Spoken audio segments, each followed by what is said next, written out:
Spider-Man es mi superhéroe favorito, de ahí le seguirán Superman, Wolverine y Batman, pero mientras que uno es un multimillonario que perdió a sus padres y entrenó para defender su ciudad, otro nació con poderes. Y vive sin un rumbo claro en su vida, y por último uno ni siquiera es humano, y, aún así, demostró tener valores como si fuese uno, gracias a que fue criado con estos, pero Spider-Man es solo un hombre común sin ningún aspecto destacable, podría ser como cualquiera de nosotros.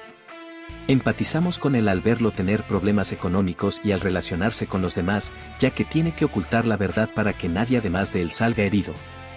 Lo cual va de la mano con todas las cosas que le enseñó su tío antes de morir. En este video quiero hablar de las series animadas más importantes del personaje, es decir, las que vinieron después de Spider-Man y sus increíbles amigos, así como unas menciones rápidas, aunque debo aclarar que no vi la mayoría de estas series, pero no podía dejarlas fuera por lo que investigué un poco sobre ellas, como por ejemplo la primera que nos toca revisar.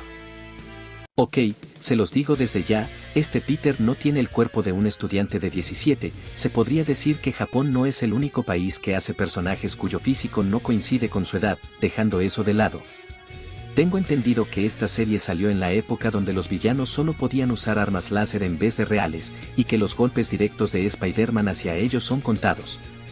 Y todo lo demás son golpes indirectos con objetos o los escenarios, por dar un ejemplo, la serie de las tortugas Ninja de 2003, el año que nací, hacía mucho esto último que les dije. En cualquier caso esta serie compartía universo con la de los X-Men, y también fue la primera en tener su propia versión del Spider-Verse. Ya saben, antes de que la idea fuera sobreexplotada como al día de hoy, también había un capítulo donde Peter le revela su identidad a una niña. Esto es algo que de joven solo piensas, ¿por qué? Pero al crecer te das cuenta de que esa niña padecía de una enfermedad terminal, algo parecido. Me paso con Los Increíbles, con la escena donde Bob revisa los archivos del Omnidroide. Yo pensaba que solo eran superhéroes que habían fallado una prueba, y ya al crecer y tener claro el concepto de la muerte, te deja pensando esa escena porque te das cuenta de lo que implica, y difícilmente podríamos llegar a ver algo así en nuestros tiempos, pero ya me desvié del tema. El final de la serie es agridulce. La trama va de que Peter descubre que todo este tiempo se casó con un clon de Mary Jane, y que la verdadera sigue viva en algún lado, por lo que va a buscarla, pero termina encontrándose con Stan Lee, y pasa el tiempo con él al descubrir que es su creador, y así termina el episodio final. Nadie niega que es un lindo detalle, pero no quita que la serie quedó sin un final. Sin embargo, esta misma versión del personaje tuvo dos cameos en la serie de X-Men 97, donde además de tener un cuerpo más acorde a su edad, podemos ver a Peter con Mary Jane. Les repito que no vi la serie ni la de X-Men, por lo que no sé si cómo queda esto en la continuidad, ya que si ocurre antes del último capítulo, la serie sigue sin final, pero si ocurre después, entonces la serie tuvo su final fuera de cámara. En su momento, muchos creyeron que esta era una secuela de la serie anterior, más que nada porque usaron la intro como música de fondo en el primer capítulo, pero al final no tuvo nada que ver. Se dice que originalmente esta no iba a ser una serie de Spider-Man, no sé qué tan cierto sea esto, pero eso explicaría muchas cosas. Para empezar, esta versión de Peter le echan la culpa de que unos astronautas se perdieran en un portal espacial, y Peter solo va a buscarlo porque está cansado de que la gente lo desprecie, así que roba un cohete, y atraviesa el mismo portal, y termina en un planeta gobernado por animales mutantes, y los humanos son una minoría. Cuando encuentra a los astronautas, resulta que se unieron a una resistencia, y que no se irán hasta cumplir su misión. Peter se queda con ellos, no porque sienta que ayudar sea lo correcto, sino porque no le queda de otra. Pero a la primera oportunidad de escapar del planeta se va, y solo regresa porque la nave estaba averiada. Sí. Termina siendo verdad eso de que esta serie no iba a ser una de Spider-Man. Podría explicar por qué la actitud de Peter es tan interesada y egoísta. Este Peter está dispuesto a fingir que le gusta una mujer rata para tomarse fotos y venderlas a un periódico, con tal de ganar un poco de dinero. Sin embargo, el último capítulo termina prometiendo que veremos la guerra entre los humanos y los mutantes, solo para que terminase siendo cancelada. Supuestamente existen cómics que siguen la historia, pero eso ya depende de cada quien que es canon y que no. Otra serie que salió el mismo año que nací, yo sí recuerdo haber visto algunos capítulos tiempo después, ya que antes llegué a ver la película con Tobey Maguire. Y por eso llegué a pensar que eran exactamente el mismo personaje, y creo que no soy el único. A decir verdad, no puedo decir mucho, además de que la animación envejeció mal, y que su final también quedó inconcluso. Debido a que unos villanos controlaron la mente de Peter, este creería que Kraven mató a sus seres queridos, por lo que querría vengarse, pero en el momento que se libera de la ilusión, descubriría que lastimó a una chica inocente. No sé ustedes, pero incluso si no vi mucho sobre esta serie, y de no ser por la siguiente, diría que este es el final más doloroso y deprimente. Si bien cuando pensamos en Spider-Man, preferimos verlo como un adulto ya con un par de años de experiencia, esta serie supo manejar una trama interesante teniéndolo de adolescente en sus inicios. No digo que las anteriores hayan hecho un mal trabajo, pero el hecho de que hasta los personajes secundarios tengan un desarrollo ya habla bien de la serie. Ver a Peter teniendo problemas en su vida normal como de héroe es lo que nos hace verlo como un personaje con el que podemos empatizar, y también lo vemos caer bajo debido al simbionte, pero de manera más moderna por así decir. Es algo que hasta el día de hoy, muchos siguen recordando. Es por eso mismo que duele saber que la compra de derechos del personaje por parte de Disney provocó la cancelación de la serie, y peor, teniendo un cliffhanger como saber si Norman Osborn sobrevivió o no. Y lo más cercano a una secuela que vamos a tener de la serie, es su cameo en Across the Spider-Verse. Antes de continuar, quiero mencionar a la versión de la serie de los Vengadores, los héroes más poderosos del planeta. Ahora que me fijo se parece Ben 10, a lo que voy es que muchos pensaron que esta era una contraparte animada de Andrew Garfield. No veo la relación excepto que tienen la misma voz en el doblaje latino. Pero se podría decir que esta fue la última vez que el personaje fue tratado al mismo nivel que los demás héroes de Marvel. Con la cancelación de Espectacular, esta serie tenía unos zapatos muy grandes que llenar y no pudo. El humor es algo que generó el rechazo instantáneo de muchos. Aunque por suerte eso se fue reduciendo con el paso de las temporadas, y es que el final de la serie es decente, aunque siendo justos, es la primera serie de Spider-Man que, sí tuvo un final y no fue cancelada. Pero vamos por partes. La animación es buena cuando se trata de las peleas, el hecho de que Peter tenga que trabajar en equipo con personajes que no son tan conocidos para algunos, mucho menos volviéndolos adolescentes, choca bastante con el desarrollo individual que debería tener. Es decir, sí lo tiene, pero es lento y se siente que llega tarde. Porque primero desarrollan a sus compañeros. También hubo un Spider-Verse aquí, y a menos que me equivoque, en esta serie debutaron por primera vez de forma animada, Miles Morales, Spider-Gwen y Miguel O'Hara. En el final de la serie, el Dr. Octopus modificó su cuerpo, y le quitaría los poderes a Peter, mientras tenía encerrado a los Vengadores y demás héroes en un campo de energía.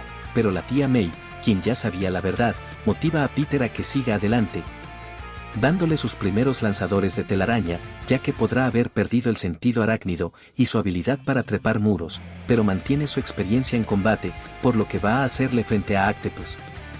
Sí, ya sé que antes de eso recupera los poderes con ayuda de Norman Osborn, pero la escena me gustó, así que después de derrotarlo, Otto se inyecta un suero que lo vuelve un monstruo, pero Peter crea una cura, y Otto se queda confundido, porque después de todo lo que hizo, aún así Peter fue a salvarlo. Entonces Otto desactiva el campo, y tiempo después vemos como Peter detiene a un villano en menos de 5 segundos, a diferencia del primer episodio que le costó y dejó la calle hecha un desastre en aquel entonces. La serie podrá ser mediocre, pero para mí resultó ser mejor de lo que recordaba. A diferencia de la que sigue. Para mí, esta es la peor serie de todas. Para empezar, la paleta de colores está casi tan muerta como Concord. Ese rojo, es un insulto para el color rojo. No sabría decir si intentaron hacer un estilo de dibujo parecido al anime o no, pero hasta Mis Aventuras con Superman supo tener colores más vivos que toda esta serie. En cuanto a la historia, se supone que este es un Peter en su primer año siendo Spider-Man, pero en el episodio 10 de la primera temporada ya metieron a Miles Morales, y quieren hacer como que Peter es su mentor cuando a lo mucho tiene 6 meses luchando, y puedo entender que Miles y Peter existan en una misma continuidad, pero Spider-Gwen no, y la última de ahí es Anya Corazón. No los culpo si no la conocen, pero ella es la más olvidable del grupo. Mejor sigamos.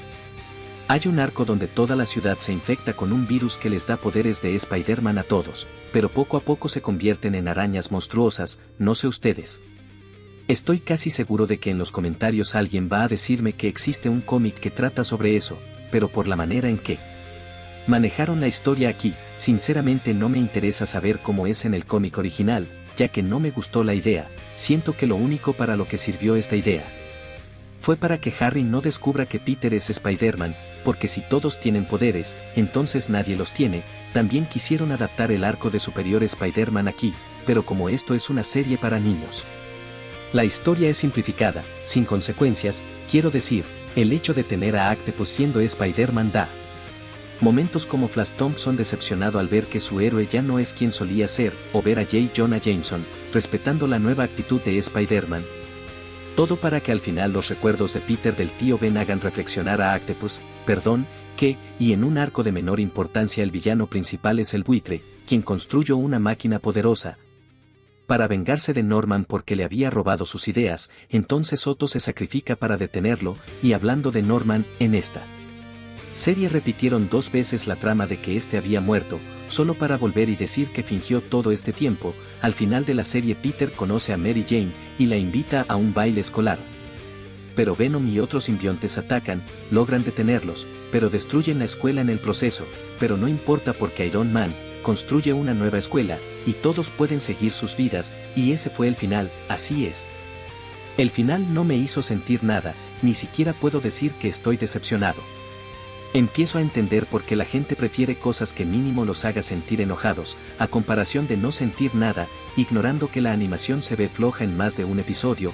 Lo más extraño de todo esto es que esta versión del personaje salió en un episodio crossover de los Guardianes de la Galaxia. Si no sabían que los Guardianes de la Galaxia tenían una serie, no los culpo, hicieron lo mismo con Hulk. Y antes de eso la serie de los Vengadores que nadie quiere recordar, excepto por este meme. Todas estas series tienen en común el hecho de tener colores apagados, y Spider-Man se ve así en los Guardianes de la Galaxia, cuando en su propia serie se ve así. La única explicación que se me ocurre es que los errores te hacen más fuerte, y vaya que este Spider-Man tuvo muchos. Y por último, esta serie es recordada por llamarse Marvel Spider-Man de 2017, ya que en 2018 salió un juego con el mismo nombre. Antes de pasar a la última serie quiero mencionar la versión que salió en What If.